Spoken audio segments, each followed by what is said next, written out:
Have you ever been so broken, so helpless that you couldn't even lift your own head, only to find out the person you trusted most was out there, sleeping with someone else? I was in the hospital, hooked up to machines, tubes in my arm, chest cracked open, fighting for my damn life.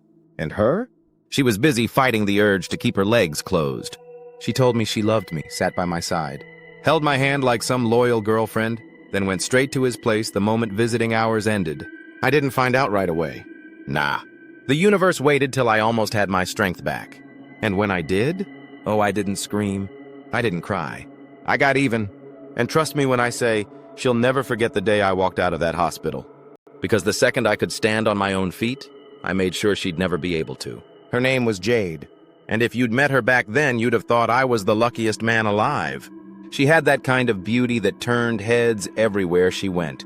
Warm brown eyes, wicked smile, curves that made traffic slow down. But she wasn't just looks. At least I thought she wasn't. She was sharp, ambitious, and charming as hell. She made you feel like you were the only person in the room when she looked at you. That's what got me hooked.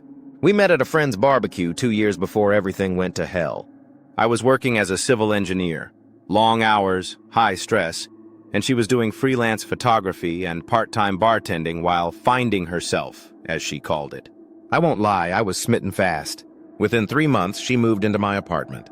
By 6 months, we were talking future. Kids, houses, vacations in Greece. We weren't perfect. She had a temper, and I had a tendency to shut down when things got too emotional. But we worked. We clicked. At least that's what I believed. Then came the accident. It was stupid. A rainy night. A wrong turn. A speeding truck I never saw coming. I woke up in the hospital 3 days later with a collapsed lung, fractured ribs, and a cardiac contusion. They told me I almost didn't make it. Jade was there when I opened my eyes. Mascara running, hair messy, holding my hand like she'd been by my side the whole time.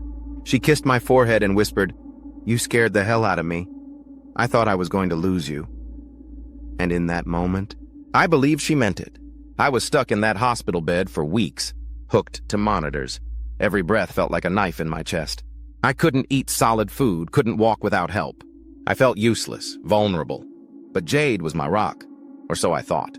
She came almost every day, brought me food, held my hand, posted Instagram stories with captions like, "My warrior," and "Love is patient, love is strong." People messaged me saying how lucky I was to have someone like her, and I agreed. But looking back now, those days in that hospital bed were when she started drifting. She stopped staying as long, started checking her phone more, started smiling less. She'd make excuses like, "I have to shoot a client early tomorrow. I'm exhausted from working doubles. Babe, you're just sleeping anyway. I'll be back later." I chalked it up to stress. Taking care of me must have been draining. I didn't want to be needy. But damn, I should have listened to my gut.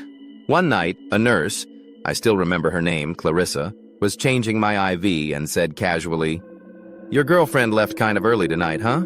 She looked real dressed up. Big plans?" I laughed and said, "Nah, she's probably just tired." But that little comment, it stuck. Started gnawing at me. She'd left early a lot that week, always with some excuse, always dolled up. But I pushed it aside. I didn't want to be suspicious. Not while I could barely sit up without help. I told myself to trust her, to be patient, to heal first. I didn't know that while I was clinging to my life, she was clinging to someone else's sheets. The first time I knew, really knew, something was off was about a week before I got discharged. By then, I could walk a few steps with a walker and my breathing had improved. Jade hadn't been by in 2 days, which was weird. She always texted, even if she couldn't make it. But this time? Radio silence. I tried to convince myself she was just overwhelmed, but something felt wrong. I opened Instagram just to distract myself.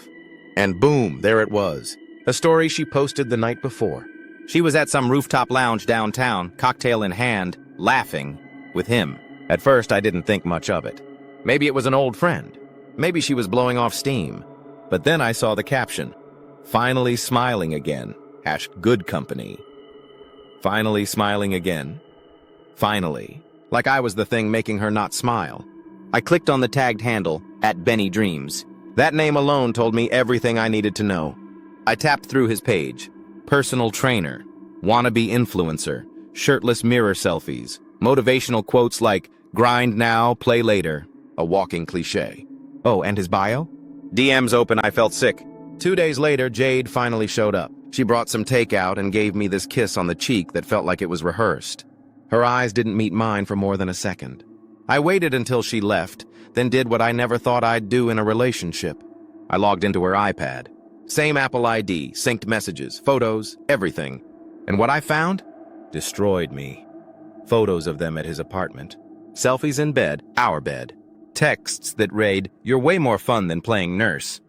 Don't worry, he'll be stuck in that hospital for weeks. Wish I could sleep next to you tonight instead." There was even a video, her laughing, calling me boring even in crisis. I was shaking. Not from pain, not from the meds, from rage. And the worst part? She wasn't planning to tell me. She was going to smile, hold my hand, and fake it until I came home, while still seeing him on the side. I felt humiliated, trapped in a hospital bed, watching the girl I loved mock me behind my back, planning her next date while I was struggling to breathe. But I didn't yell. I didn't text her. I didn't even let her know I found out. I played it cool, polite, gentle, sweet even, because I knew the best revenge wouldn't come from a confrontation. It would come from a performance. After I saw the texts and photos, something in me flipped. The pain? Gone. The heartbreak? Muted. It was like my body rechanneled every ounce of emotion into precision. I wasn't just going to confront Jade. I wasn't going to cry, scream, or beg. I was going to make her regret everything, silently, strategically, and permanently. I kept playing the doting boyfriend, smiled when she walked in, let her feed me takeout, listened to her stories, nodded, laughed. Meanwhile, I was setting everything up. See? Jade had this little dream of launching her own photography business. She'd been working freelance here and there, building a small following, even using my money to buy camera gear, edit software, web hosting, the whole setup. We were supposed to be partners, but now she was about to become a case study in career collapse. I started documenting, quietly. Every time she came late or made an excuse, I logged it. I forwarded her flirty texts with Benny to myself. I downloaded the photos, the videos, even grabbed screenshots of calendar invites she made for client shoots that were actually code for hookups. I didn't just want revenge. I wanted receipts. But the real move was the website. Months ago, I helped her register her domain, jadelensvisuals.com. Guess whose name the domain was in? Mine. Guess who controlled the email tied to her business bank account? Also me. She never thought twice. She said she didn't get tech stuff and trusted me to handle it. Big mistake.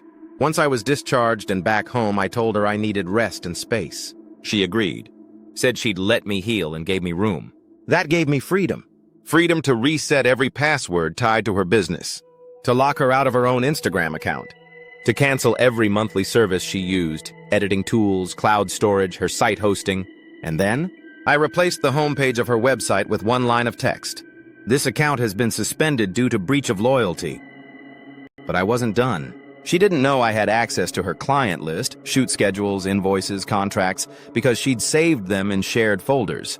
I emailed her 3 biggest clients under a neutral professional alias and told them Jade had been double booking and reselling images without permission. I attached screenshots of her trash talking them in texts. One canceled immediately. The other 2 ghosted her completely.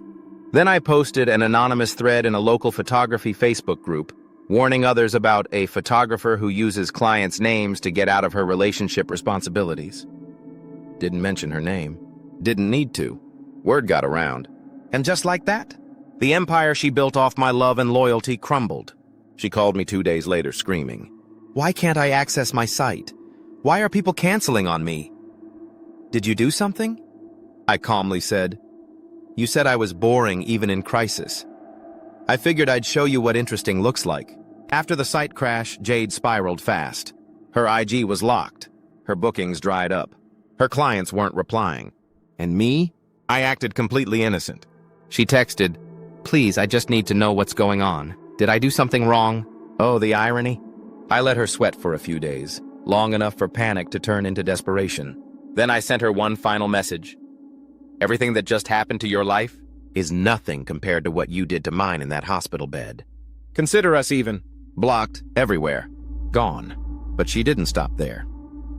Jade tried going nuclear. She messaged mutual friends saying I hacked her stuff. Tried playing the victim online, posting vague stories like, "Be careful who you trust. Even the sweetest ones can turn evil." But see, the thing about reputation, it's like a wine glass. One good crack and it's never the same. Nobody took her side. Not after I leaked the screenshots, anonymously of course, into a Reddit thread titled, "Caught my girlfriend cheating while I was in the hospital."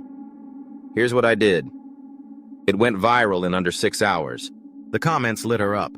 People called her trash with lashes, a sociopath in lipstick, a walking red flag factory.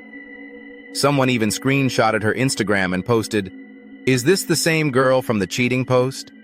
She was just here pitching her brand collab last week." Sponsorship gone. Partnerships pulled. Modeling inquiries? Crickets. And Benny? Oh, Benny didn't stick around. Once Jade lost her gigs and the money that came with them, he bailed. Ghosted her within a week. How do I know? Because he messaged me. Yep. The dude had the audacity to DM me like we were boys. "Yo, man, sorry about what happened. I didn't know she was still with you. She told me y'all were done." I left him on red. A few months later, Jade showed up at my apartment. No makeup, no flashy coat. Just her and a pathetic little, "I'm sorry." Said she missed me. Said she was confused. Said she didn't realize what she had until it was gone. You know what I said? I almost died in that hospital. But you? You're the one that's never coming back from this. And I shut the door. After I closed that door on her, it felt like the first full breath I'd taken since the accident. Not because I wanted her back. Not even close. It was because for once, I wasn't the one begging. I wasn't the one apologizing or doubting myself. She was. The same girl who used to roll her eyes when I said I needed rest. The same girl who kissed my forehead in a hospital bed, then went to someone else's sheets the same night. Now she stood on my doorstep, empty-handed. No job, no clients, no backup plan. Just the weight of what she'd thrown away for a fling. I got back into work, slowly, carefully. My boss gave me time to ease in, and my team, they had my back more than I ever knew. Funny thing? The guy who hit me in the car, his insurance settlement ended up being enough to pay off my car and fund the startup idea I'd been sitting on for years. I built something real, something Jade couldn't touch, something hers never even came close to being. And I met someone new, not a replacement, just someone kind. Quiet, real. The kind who wouldn't cheat when you're hooked to machines. Last I heard, she's working retail again. Her new brand hasn't taken off. Her photography page is dead. Her old posts are gone. Almost like she tried to delete the entire version of herself that got exposed. But people don't forget. She may have burned my trust, but she set fire to her own future in the process. She thought I'd be too weak to notice, too broken to fight back. But I didn't just survive. I made damn sure she'd never forget that I did. Ever trusted someone while you were at your lowest, only for them to stab you in the back? Drop your story in the comments. I read every one of them. And if you felt that revenge hit just right, make sure to like, subscribe, and turn on notifications. Because around here, we don't forget. We don't forgive. We get even.